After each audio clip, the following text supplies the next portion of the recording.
got stories that never go stale. With the champs, the underdogs, the dreamers too. He's walking and talking just for you. Walking with Franco, stories unfold. Wrestling hearts in a ring of gold. Walking with Franco, legends alive. Every step's a suplex in time. From the streets of Rome to the locker room door, every walk's a match you can't ignore. Grapples and glory, the highs and the scars. Franco's footsteps are chasing the stars. Walking with Franco, stories unfold. Wrestling hearts in a ring of gold. Walking with Franco, legends alive. Every step's a suplex in time. From the streets of Rome to the locker room door, every walk's a match you can't ignore. Grapples and glory, the highs and the scars. Franco's footsteps are chasing the stars. Walking with Franco, stories unfold. Wrestling hearts in a ring of gold. Oh, gold. Walking with Franco, legends alive. Every step's a suplex in time. From the streets of Rome to... Ladies and gentlemen, boys and girls, welcome back to another episode of Walking with Franco. And today we have one of the up-and-coming, fastest rising stars of this sport on this island, or islands if you want to call it. And he is the last grappler, John McCann. John, thank you very much for coming along for a walk with Franco today. It is greatly appreciated. Anytime.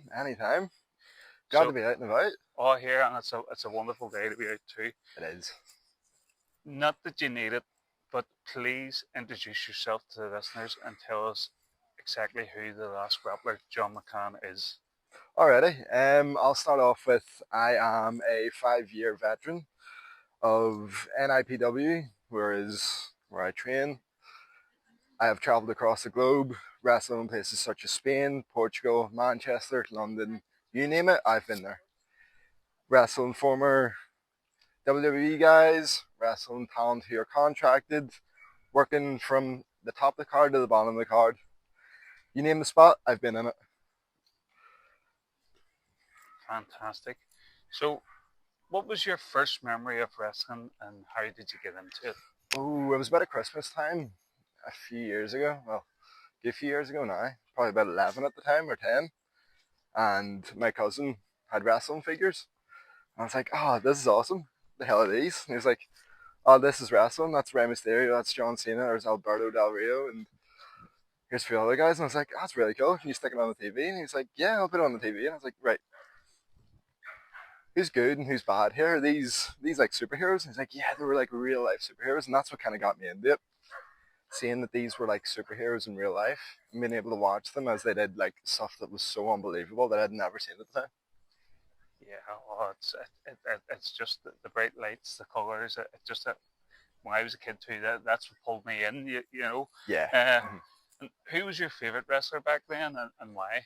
Ooh, there was a lot of kind of switching back and forth between Roman Reigns and Rey Mysterio. Rey, because the mask was really cool, and it's appealing to kids and stuff like that, and that was definitely my first one. But Roman was just this different aura. He was really cool. He had something about him when he was in the Shield that was just as they debuted. Bryan was also a really top contender for one of my favourites back then. And it was Brand? Yeah, Daniel Bryan, yeah. Yeah, Bryan, because I could associate myself a lot more with that underground kind of indie star. Yes. Was what kind of brought me into indie wrestling as well. Like, no one knew who Bryan was. Yeah. In the wider WWE audience, but everybody who had followed his story up until that point Knew exactly who he was. knew who he was, yeah. Funny story about Rey Mysterio. I was in town one day. I was walking past Easton's and I'd seen his book in the window. And it was book signing today, Rey Mysterio. Nice. And I rang the wife and I says, Rey Mysterio's in Easton's today doing a book signing. Do you want to bring Jack down? Now, Jack was only about 5 or 6. He might even have been younger than it. And he had the little Rey Mysterio mask and all. So we brought him down, and he says to me, "Daddy, Rey Mysterio's not coming here." And I says, "Rey Mysterio is coming. Where do you see?" And when Rey Mysterio came out, he just stood absolutely gobsmacked, and he had his mask and stuff on him. And Ray signed the mask, and Ray was asking him questions, and all Jack could do was just nod at him. You know, he couldn't believe this was a real life wrestler. I think that's the most special thing about wrestling as well nowadays. Like, we get that when we're working in places like Colchester First Year, or even in my home promotion, Malone Road, or even the dojo and stuff like that. Yep. We aren't people. We are superheroes to kids who Yes. might be coming in, having a rough time at school, rough weekend, maybe not the best family life, but we're taking them out of that for a solid hour and a half to 2 hours worth of entertainment, and they can forget about the world and see us as superheroes. So when they do get to meet us, it is just straight up starstruck. It's like, I went into Lido one day with the wife, and there was a wee kid there, and he just stopped dead in his tracks. And he was like, "Mummy, there's Franco from DNA." And my wife didn't know what to do, and I was just like, I just walked up and fist pumped the wee guy, and I was like, and I was over, and every time we were going up and down the aisles, I could see him, you know, juking over, and my wife was like, "I'm never going shopping with you again." I was like, "Do you promise? Please?" So, why or how did you start training? And please tell us something about your first experiences of that first training session. First time training. So, how I got into it? I went to a touring show around Belvoir State, not far from Forside, and I seen Nathan on it. Bit similar to why I liked Rey Mysterio. I was like, "Oh, this guy's really cool. He's got a mask, young lion. He's really, really cool." So I followed him on Instagram, and a few months later, he posted that he was having a school open up, and I was really interested in it, and I wanted to be able to wrestle at my age, and people at that time hadn't really seen that. So I dropped him a message, and I was really interested in actually getting into it. My mum, my dad, they're a bit skeptical at first. I don't know if you should be doing it yet, but I was feeling it. I was ready. I was prepared for it. And Nathan said, "You can join." And I became 13-year-old professional wrestler John McCann. Then that first session, I remember my love of wrestling always came from bumps. Bumps, they're so different to describe. You can't describe it. You can only feel it. Yep. So as soon as you take your first bumps in wrestling, a lot of people tend to go, "Oh, that really sucked. I don't really want to do that anymore." But my first experience was, I want to do it again. Yeah. And again and again. And still to this day, my favorite part about wrestling training is bumping. I don't think I've ever heard anybody else say that, John. Really, for someone like me that's had a few back issues, I just hate. I take them, and I hate them. And one of my problems with the bumps is too, I sort of bump on the side sometimes, and it has only literally just dawned on me. I'm bumping on the side because before I even take the bump, I'm trying to get up again. Yeah. You know, instead of just take the bump and then get up, you know. But again, that's something that I just sort of need to work on myself. But so you said you enjoyed taking the bumps, but what was the hardest thing for you to learn? I feel like the hardest, but also the most enjoyable. Technical wrestling. Now, I was never really fully interested in technical wrestling. Nathan was the guy who was really interested in seeing that British style of wrestling come back into Northern Irish wrestling, which is why he liked to teach it. Yeah. But every time he taught it, there was times where I would get a wee bit bored, or I just wanted to get to the bumps, because that was my excitement. But after a few years of learning from Nathan, and then travelling away to London, Manchester to train under Marty Jones, Sam Gradwell, and a few of his trainees and stuff like that, I've grown to really enjoy it. It's a different power to be able to know how to manipulate someone into having a good match. Like, sometimes you might be in with someone who's less experienced, but to know how to move them is a whole different park. It's a whole different ball game, and it's why you see people like Finn Balor go so far. Yes. Balor got so far because he could have some of the best matches in the UK because he knew how to move people. Yeah. So you're saying there about going to train with like some Marty Jones and stuff. There'll be guys and girls and others that are listening to this that would love to do that. Mhm. How did that happen for you, or how did you manage to be able to go and train with the likes of Marty Jones and others?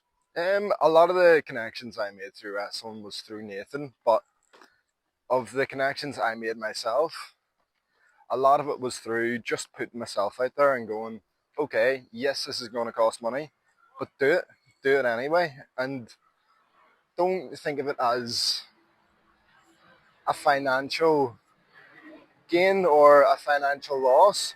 Think of it as what you can gain in the future.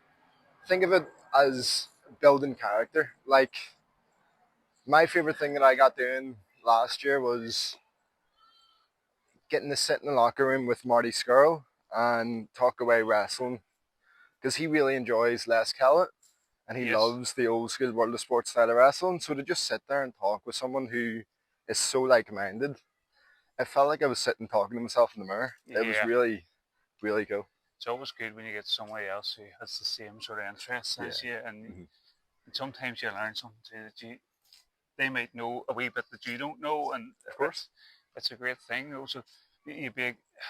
My father would always say to me, like, invest in yourself, Yeah. and that's what you've been doing, obviously, because I mean, it's great when you live in a country as small as Ireland. A Yeah. couple of hours can take you anywhere, but obviously, if you have to go across the water, it's going to cost that wee bit more.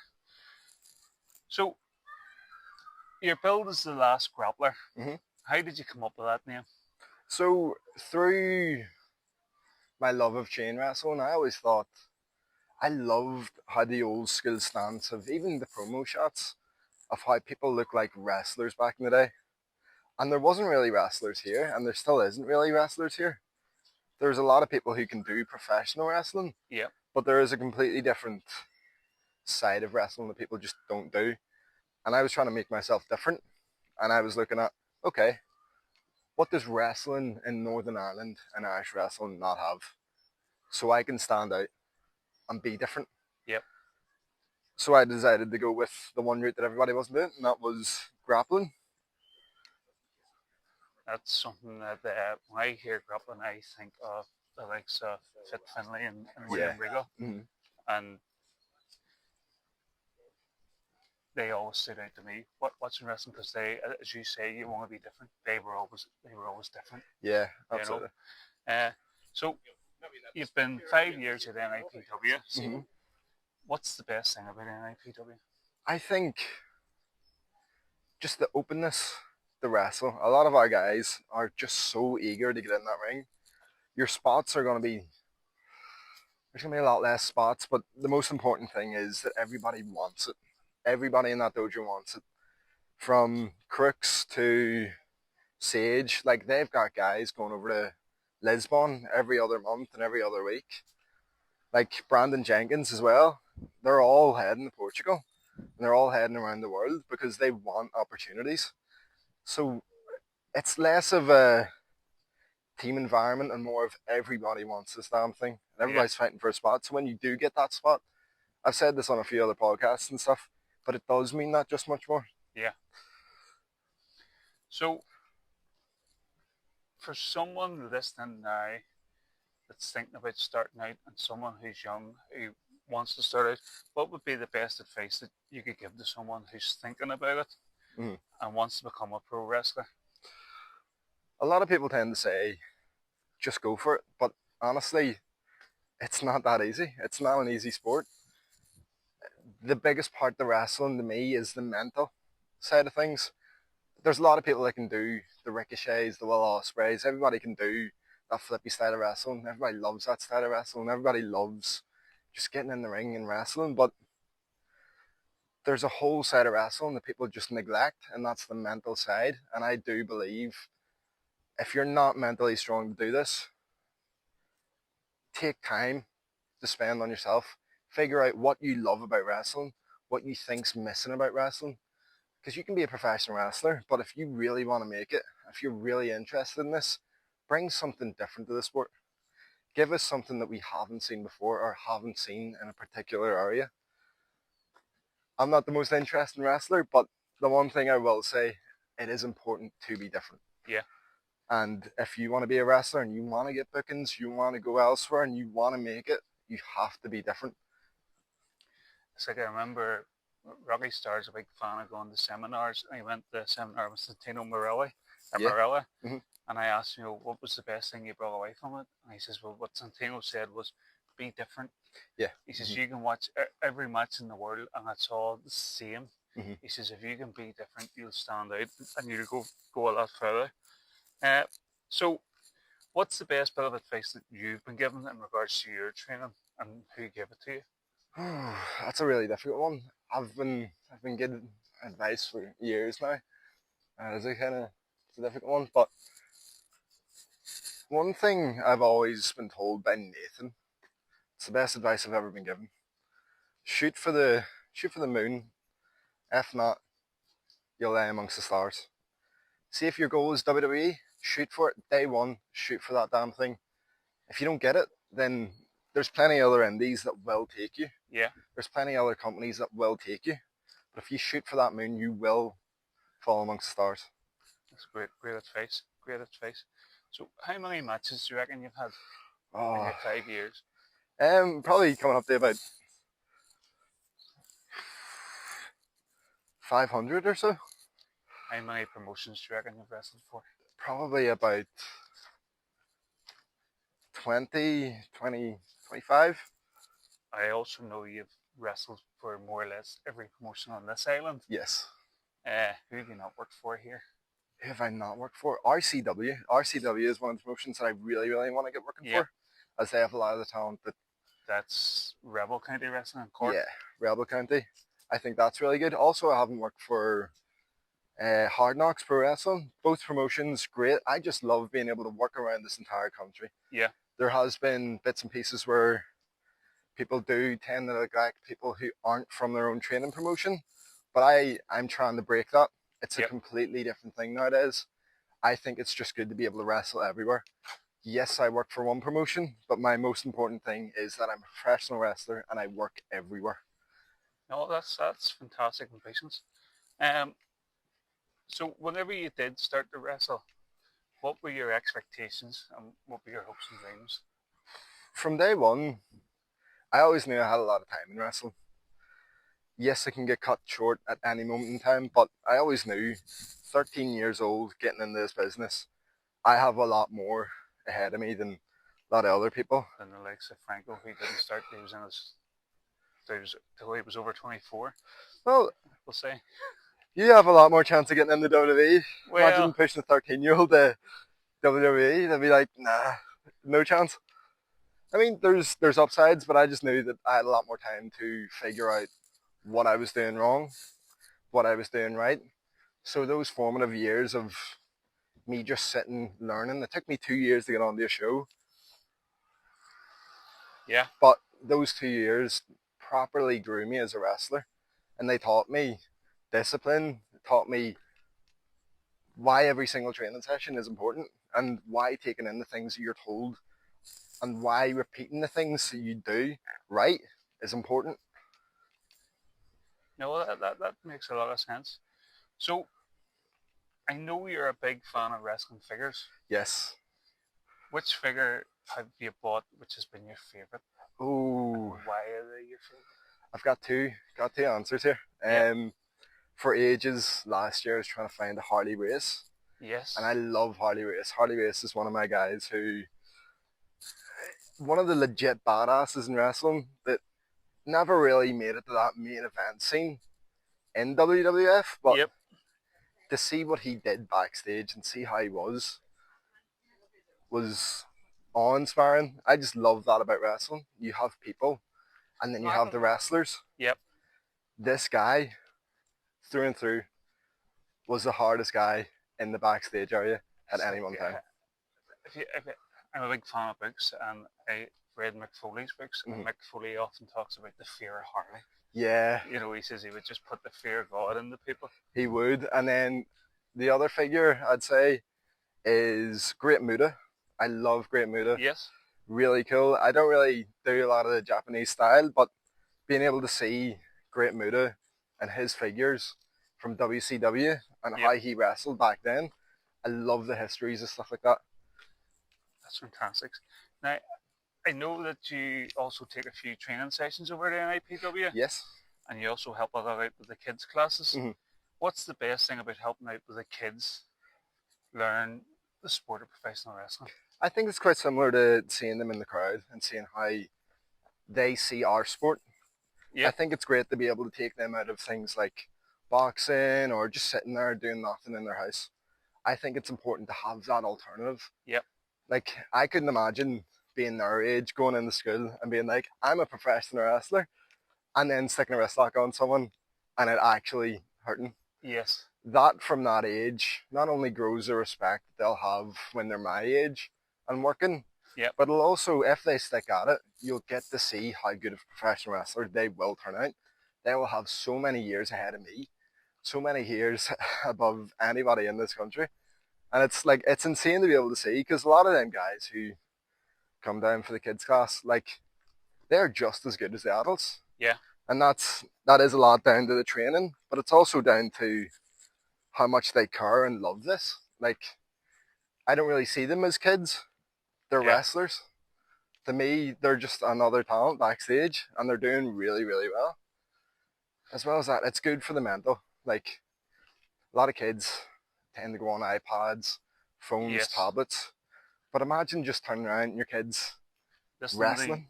Podcasts on YouTube's all right. Yes. Anything other than that, no. That is good. No, I know exactly what you're saying. I mean, when I was young, we didn't have anything like wrestling training schools for kids and stuff. It was just a bunch of us will go into the local park and the field, and we made our own ring out of the fences, you know, and used to tear lumps out of each other with no training at all. So in the kids, have you seen the next John McCann yet? I haven't, but I've seen the next Noah. I have seen, like, they can be as good as me. Yep. But they're going to exceed me, guaranteed. Yeah. Not only are them kids able to do what I can do and more, but they're starting to exceed their own expectations. Like, they're starting to get on shows. Like, Keaton got on a show and he did absolutely fantastic. One thing that is a lot missing in wrestling at the moment, especially in the northern side of this island, a lot of people neglect pins. Pins are like the most important thing in wrestling. That's how you win every match. Everybody says the finish. Is the finish of every match? No, the pin. Yep. And that is the most important thing. And a lot of his match was revolving around pins, like roll-up schoolboys. But every time he did them to perfection. Yep. And that's something that's quite difficult to do nowadays, especially with how people have been taught. So, you've been in NIPW for 5 years. I know you've been over to Titanic for a few sessions and stuff, but I'm guessing you've probably wrestled everyone in the NIPW locker room. Yes. So, is there anybody in Titanic that you've seen that you think, I'd love to have a match with them? There's tons. There's this guy, Franco. I don't know if you've heard of him. No. He's quite good. He's really, really good. But in all seriousness, yeah, there is. There's a lot of guys in Titanic that I'd love get working. You're definitely one of them. There's one. You'll need to get a tag partner. I'm sticking to tag. I'll bring my canary over. Yeah. I got it. So I'll say yourself. Carvel is one that I've been working in training sessions and stuff, but I really want to get that match with him. Really, really want to get that match with him. I don't know if you remember or not, but a few years ago, whenever me and Jack moved up from beginners, one of the first training matches I had was actually with you. Yes, I remember that. And I remember thinking, this kid's making me look absolutely crap. And you come up with the idea of the finish for the choke slam. Yeah.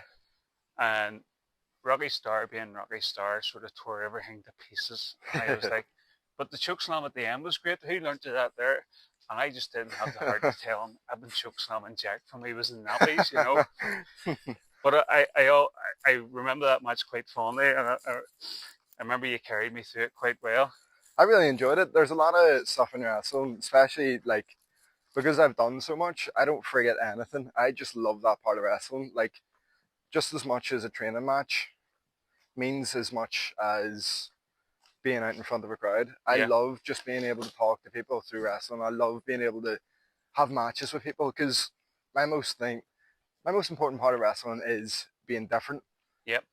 And every match that I do, a lot of people say it's quite lazy, but I like to allow someone else to take the reins on pieces. Yes. If you give someone so much more in the match, they will take it and make it their own. Yeah. Each match will be different. One thing as well, I worked in Portugal the first time a few years ago, and I was working a guy called Abreu, Yes. one of the best wrestlers I've ever seen, but all he studies is old school wrestling. So I give him the entire match. He planned the entire match, start to finish, and I got an old school match out of it. And that's going to be completely different than anything I do nowadays. Yeah. But that's to see that in a completely different style. It's just cool to see. So if Nathan came to you tomorrow, now a lot of people out there know Nathan runs NIPW. Yeah. So if he came to you tomorrow and says, John, we want to really showcase your talents. Mhm. We want to bring in a big name for you to wrestle. Mhm. Who are you picking? Michael Oku. Michael Oku Fantastic is talent. one of the best in the UK. I've met him once or twice. Yeah. One of the nicest guys ever. As well as that, he knows a lot more about wrestling than me. Yeah. He teaches people in Rev Pro, and I just think it'd be an incredible match. Would you like to go and wrestle for Red Pro? I would love to wrestle Yeah. for Rev Pro. Rev Pro is one of those promotions that's it's been considered an indie, but at this point it might as well be one of the top companies. Like, they're selling out the Copper Box Arena, they're selling out all these different arenas. It's incredible to be able to see indie wrestling going so far. As well as that, actually, I'll put another name on top. Love to wrestle RKJ, Ricky Knight. Yes. He would be a fantastic match. Love Ricky. I've met Ricky before, worked some of the camps and stuff, and Ricky's been on them. And Ricky has talked to me and stuff. I love Ricky. Ricky's cool. Really cool. So we talked about all the promotions you've worked for. You've worked all for the two here. Yes. You would love to go and work Rev Pro. Mhm. You've been in Portugal, Spain, Yep. England. Mhm. You obviously have a bucket list there Yes. where you want to work. So where you haven't worked yet, where would you like to go and work? Ooh, there's tons of promotions that I really want to get working, but I love the promotions that I'm working with now, to be honest. Yep. There's a lot of stuff that I want to get working outside of Spain, outside of Portugal, outside of Manchester. If anything, I'd love to add Progress Wrestling to the list. Yes. Progress Wrestling, Chaos Wrestling, Kamikaze Pro. Love to work with some of the guys over in Cardiff. Exposure would be great. There's so many really, really good growing promotions at the moment that are so talented. Even one of the names that also really like working, sorry about going on back in the question. No, you're grand, you're grand. But I'm also thinking about this as well. Gabriel Yes. Kidd would be really awesome because he started off as a really young wrestler as well. He started off working with Marty. He started off working promotions that would only do old school kind of British wrestling. Yeah. And he's made this style that looks so good, and I love watching his matches. I think he's incredible. But yeah, Progress Wrestling would be one of those places I really want to get working as well. Miller Moo, the milk to drink when feeling blue. Miller Moo for flavors. Which one's for you? Strawberry, banana, chocolate, cookies and cream. Miller Moo, we love you. So whenever it comes to show days, Mhm. are you superstitious? Is there anything the last grappler likes to do all the time before a match or before Ooh. shows? Or One thing that like no one knows but really gets me, for some reason it always gets me. That's why the tours are always so strange for me to work. But I hate not knowing who I'm wrestling. Yep. Hate not knowing who I'm wrestling. If I come to a show and I don't know who I'm wrestling, I don't know, there's just a completely different feeling to it. Like not having that match card graphic and not knowing who's working me, and I don't know, that's my one superstition, because I can never have a good match if I don't know who it is. Now, I've seen you at shows with shared locker rooms and stuff, Mhm. and I always see nubbly bars in your bag. Yes. Is that a superstitious thing, or is that just a wee snack? It's actually a distant cousin, you know. Yeah. Look a little like him, so might as well. Should start selling them. That's the next gimmick. Yeah. But yeah, no, love a good sweet. One thing that Tucker always told me every single time we're in the locker room, anytime we share it, he's always asking me, "Do you have any sweets? Do you have any? Yeah. Do you have any candy? Do you have anything like that?"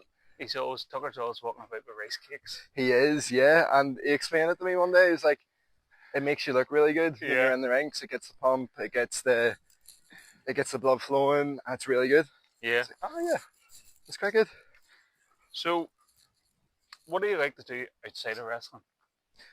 Oh, I'm very difficult to get around when it comes to wrestling. I am a wrestling eccentric person. When I'm not watching wrestling, I'm doing wrestling. When I'm not doing wrestling, I'm thinking wrestling. When I'm not thinking wrestling, I'm sleep, eating, and breathing wrestling. There's rarely a point in time where I'm not thinking about wrestling. Even off days, I'm figure hunting, trying to find old school figures. Everything I do is wrestling based. But if I'm not doing wrestling, I like my walks. I do enjoy my walks, Yeah. and I enjoyed my bike rides, and I love just anything that gets me out in nature. I enjoy that sort of stuff. I love being able to just relax and then see how small my problems are and just be able to debrief. Yep. Because I think the most important part of wrestling is your mental. Like, it does take such a toll. Every single training session, whether it's small or big, you might be coming back from it feeling really good, but no one talks about the downside of wrestling. You might have had one of the worst matches of your entire life at a weekend show, and that down feeling, there's no way to describe it, but it is just so bad. And that's the side of wrestling that is most important. That you do have a strong mindset for this, because if you don't, you will get broken down. Well, I know you also like to go to the gym. Yes. Because I follow you on the socials, and I always see you posting there's another gym session done. And yes. What's your favourite thing to do or to work on in the gym? I love chest. Now, I've done a really stupid thing with my chest. I have only trained lowers, which it's now only growing my lower part of my chest. So now I look like I've got saggy bits. But it's a lot more entertaining to be able to just push a bar up. Yeah. And just see the progress go up. Because that's what's ended up happening. Like, I've been working with, I think I was working last year with about 70 kg, and I've seen that go up to 80, going up to 90. And it's just nice to be able to see a push. Yeah, yeah. It's great too, being able to lift heavier too. It's something I've started doing myself, and I can see the change myself. Yeah. You could feel the change, but you couldn't see it, and now I can start to see it, and it's really, it gives you that more of a reason to go and to keep going, you know. Absolutely, yeah. Once you see it, it's like you hear too, you know, you'll feel it, and then other people start seeing it. It's whenever I started seeing it, I thought, oh, this is working, because it's one of the things that for people that are listening that go to the gym and they don't see any progress, it does come. I've seen it for myself, you know. So, it's silly asking you, have you attended any seminars? Because I know you go to loads of them, but what's been your favourite seminar that you've went to? Ooh. I've actually got to say, there's a few on my mind, but one of the top ones has to be Flash Morgan. Because Flash taught us some stuff that I really love, and I've started using in social media posts and just in the ring in general. I loved working that old school style, and I thought it was really cool when he showed us some stuff with Wild Boar, with the lock-up takedown. Really, really good stuff. I really enjoyed Morgan's. There's a few other ones on my mind. I really enjoyed Marty Skirls. Marty's was really, really cool. He stayed up to date and stuff with us as well afterwards, and he still talks to us nowadays. I think it's really cool to just have someone who cares so much about professional wrestling and cares so much about the people that he helps. Yep. A lot of people don't really talk about that side of wrestling, but Marty is one of those people who will go above and beyond for people. Yes. When you say there about staying up to date with people, one of the best seminars that I attended was Jack Selstrom's. Yes. And I always struggled with European uppercuts. Mhm. And like Rocky Star explained them to me, Mhm. Horse explained them to me, JDP explained them to me, Tucker explained them to me, and Mhm. it just didn't go in. It was just something that Jack Selstrom said to me that day, clicked, Mhm. and I hit Eddie Stone one day. He is great. His chest just echoes for Oh days. yeah. You know, he's great for hitting anything. And I hit him with a European uppercut, and the sound that came off it, and I was like, wow. And I remember seeing Jack Selstrom at All In Yeah. AEW, and I get through into the steps, Mhm. and I sent him a message. You know, I was like, oh, you hit those steps like the owed you money. And he replied to me like within about 30 seconds. He was like, oh yeah, the debt was due. You know? I thought, brilliant, absolutely brilliant. So now this is my favourite part of the interview Mhm. because it's called Franco's Heat Sheet. Sweet. And Okay. I like to try and build you a little bit of heat with friends and family Great. or other guys and girls in the locker room. And basically anything that's going to make you look bad and make me look good is a win in Mhm. my view. So, first question is, have you ever stolen anything? Ooh. There has been a few times where I've stolen the show, but that's about as far as we go at the moment. Great. I did not envision that answer when I wrote that question down. Have you ever wet the bed? I have not yet Not anyway. yet. Just takes a really good There's match though. plenty of time. Trust me, when you get to my age. Speaking of beds? Is your bed made right now? It actually is. So my morning routine always consists of mental first, and you can't have a good day without your bed being made. And when was the last time you changed your bed? Last weekend, fresh sheets every week. Did you ever drink before you were 18? I don't say, Or are you even a I drinker? didn't, but I have done a few matches on a hangover. Oh, Not recommended, but it's definitely not a good idea to do. now I know you have a girlfriend. Yes. Who's the better cook, your mum or your girlfriend? Oh, I've got to say, my girlfriend, she makes some unbelievable bakery stuff. Like, she makes the most unbelievable cakes, she makes the most unbelievable buns, and I'll sit and eat them all day. Just see her work go down into the inevitable void, which is me, because that's all I do. I eat, and eat. But yeah, I gotta say, my girlfriend. You know, my wife's a great one for, do you want a Chinese? No, Ah. I'm trying to be good. No, but I'll just get you something small. And I'm like, no, I'm just gonna have a wee low calorie, high protein meal. Right, okay. And then the Chinese comes and she comes in with a plate the size of a mountain that would feed 3 men and a wee boy. I just got you a wee something anyway. And I'm shoving it into my mouth and going, I told you I didn't want it. What are you doing? Spell a 4-letter word beginning with C. Ooh. Oh, this is the worst one for a dyslexic person. Oh my god. Well, tell us a 4-letter word starting with C then. You're going to have to edit that out. Yeah. Where's your favourite place to shop? I love Smiths. Love Smiths. Wrestling aisle has taken up about 50% of my life. I spoke to Stephen Carvell in episode 1 and said to him, you know, my youngest boy, Charlie, is not a huge wrestling fan. He's more into dinosaurs and Lego. Yeah. But any time we go to Smith's, I'm still down the wrestling aisle because me and Jack will have spent so much time in that aisle, you know, looking and deciding and picking. Half the time, Jack will know straight away before he was going to the shop who he wanted.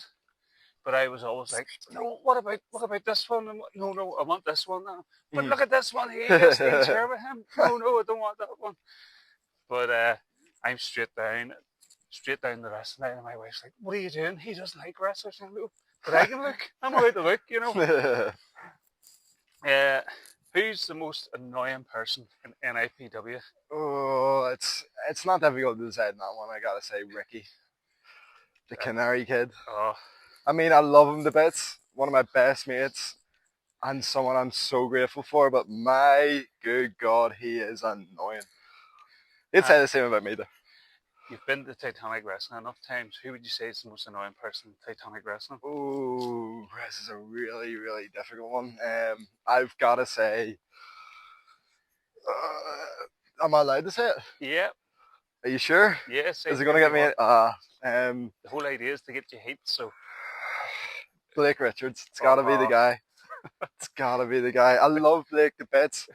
Absolute amazing performer. One of the nicest guys ever. But oh my, he's topping Ricky in that one there. JDP or Nathan Hoy? I like both of them in such a way that where they have their own individual parts of wrestling. So JDP would tend to teach a lot more that Americanized wrestling. Yeah. And then Nathan would tend to teach that a lot more British style. So it's more just down to how I'm feeling in the moment. Some nights I might go, I like British style. Sometimes I like that 80s style. Stone Cold Steve Austin, Rock, WrestleMania. I always enjoyed having like the theme tunes and stuff in training. Yes. But also at the same time, I also really enjoyed just learning about the history of wrestling. A lot of that would have been through Nathan talking about where he's been, what he's done. But I also used to go to PW Culture Nights where I would have seen Rocky Star, JDP, Tucker, LJ Cleary, Luther Valentine, Tron, all these people who I grew up watching. It's such a difficult decision. But I have to say Nathan because he trained me and I love him so much. But at the same time, it's equal. I love both trainers. They're so good. Keeping yourself right there. Trying, but at the same time, it's honestly, I appreciate them both in their own ways. That's it. Just what you're saying about the music. Whenever I'm trying, I was like, turn the music down. I can't hear. Oh, right. And it's not that I can't hear.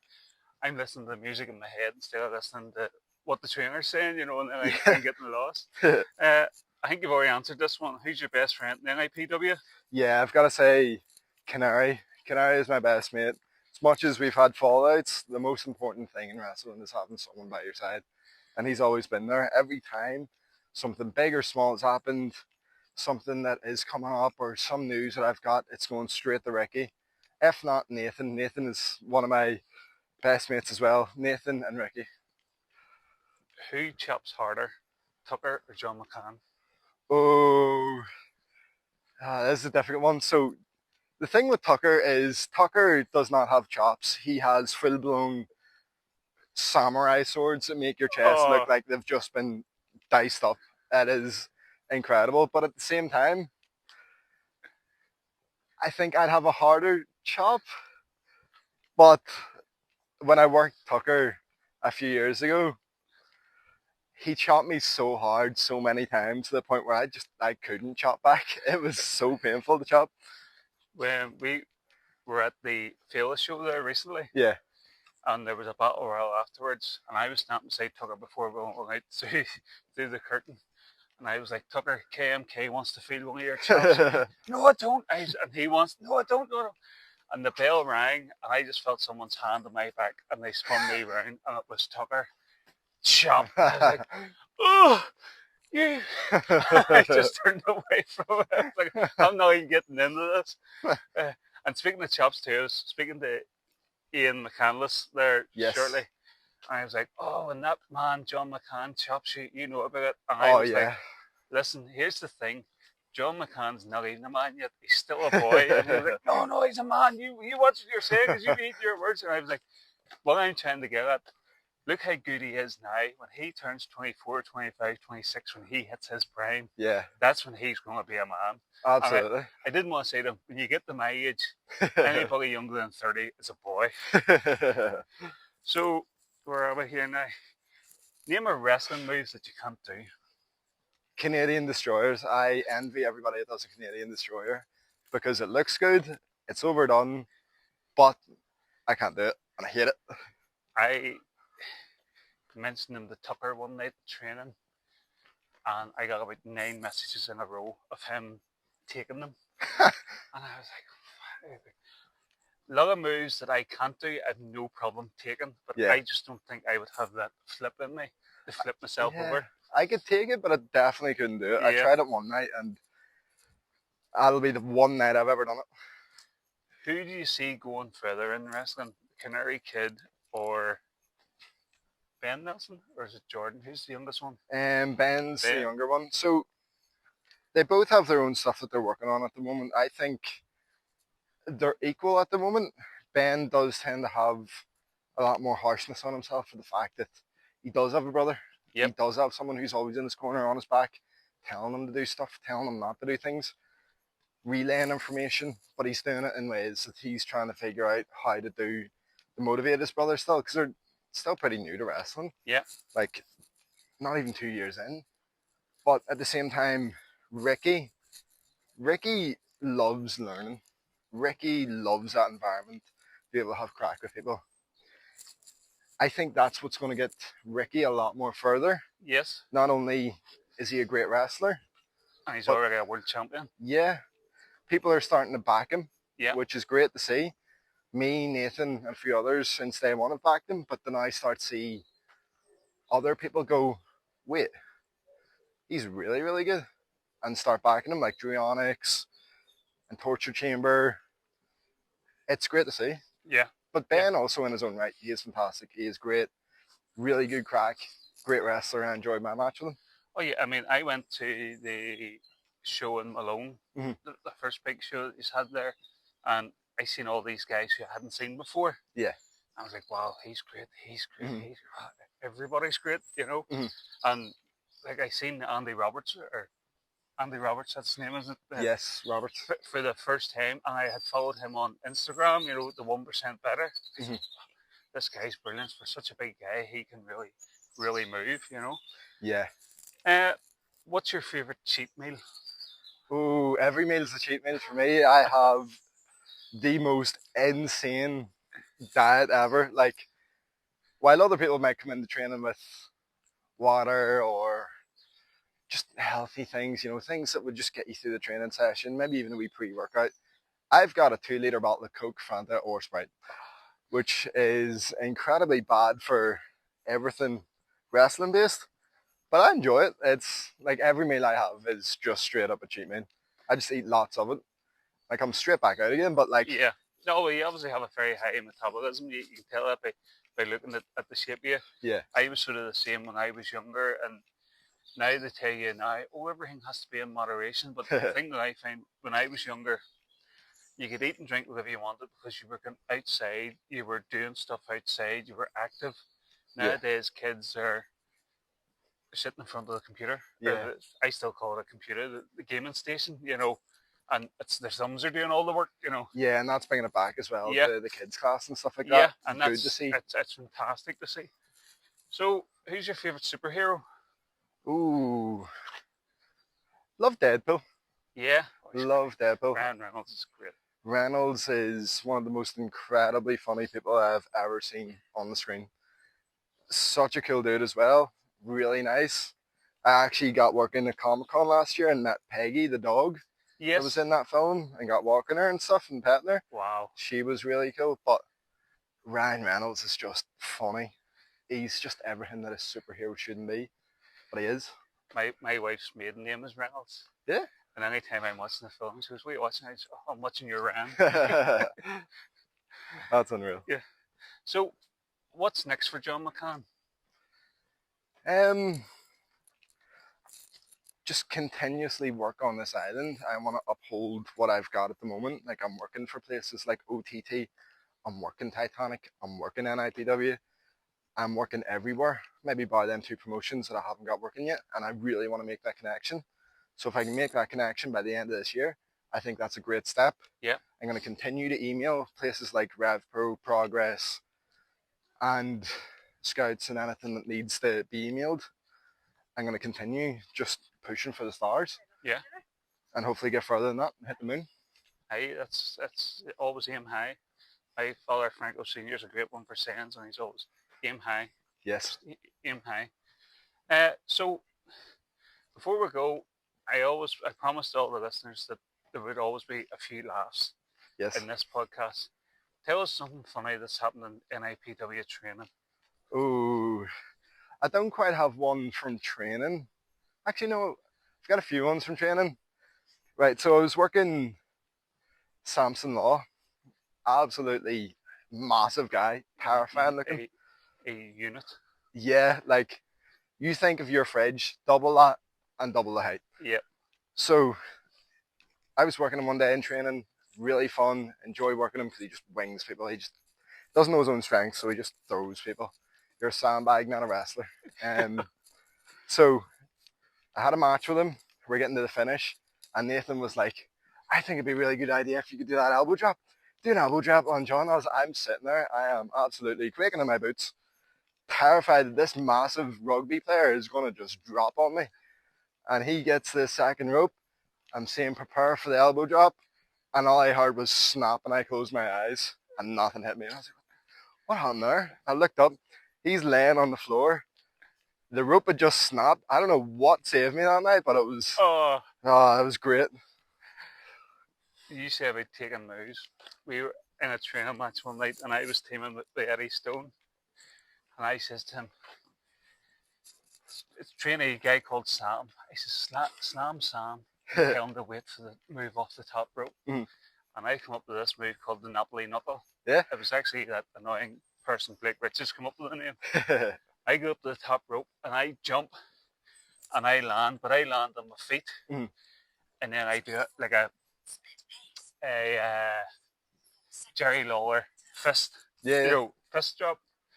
So I climbs up to the top and I can see Sam lying on the ground and he has the two arms and the neck's so tight. He's just bracing himself for like a big splash, And when I jump and I land on my feet, I look down and he just looks at me. He's like, "What?"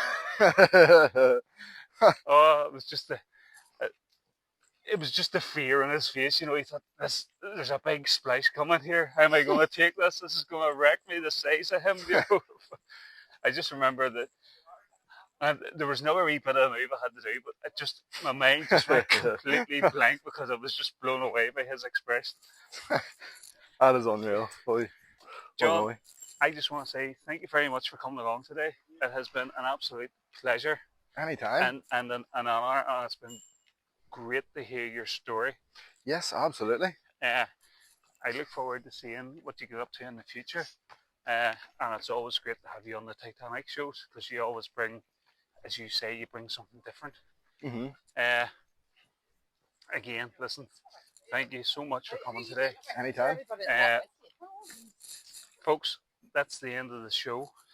Please stay tuned to our socials for updates on who our next guest is. Again, I will drop a guest to guest on Monday. So stay tuned, take care, and good luck. To the locker room door, wrestling hearts in a ring of gold. Walking with Franco, legends align. Every step's a suplex in time.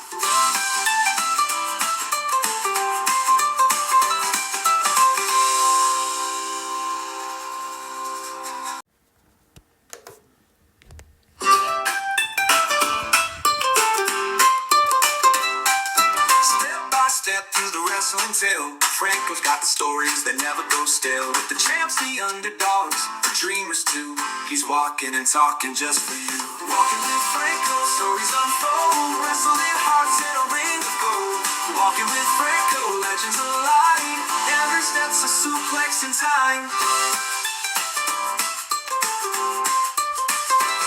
From the streets of Rome to the locker room door, every walk's a match you can't ignore. Grapples and glory, the highs and the scars. Franco's footsteps are chasing the stars. Walking with Franco, stories unfold. Wrestling hearts in a ring of gold. Walking with Franco, legends align. Every step's a suplex in time. From the streets of Rome to the locker room door, every walk's a match you can't ignore. Grapples and glory, the highs and the scars. Franco's footsteps are chasing the stars. Walking with Franco, stories unfold. Wrestling hearts in a ring of gold. Oh, gold. Walking with Franco, legends align. Every step's a suplex in time. From the streets of Rome to the locker room door, wrestling hearts in a ring of gold. Walking with Franco, legends align. Every step's a suplex in time.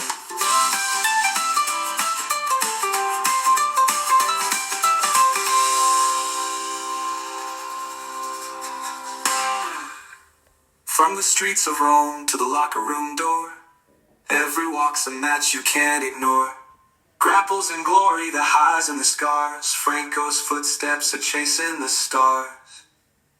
From the streets of Rome to the locker room door, every walk's a match you can't ignore. Grapples in glory, the highs and the stars. Franco's footsteps are chasing stars. From the streets of Rome to the locker room door, every walk's a match you can't ignore.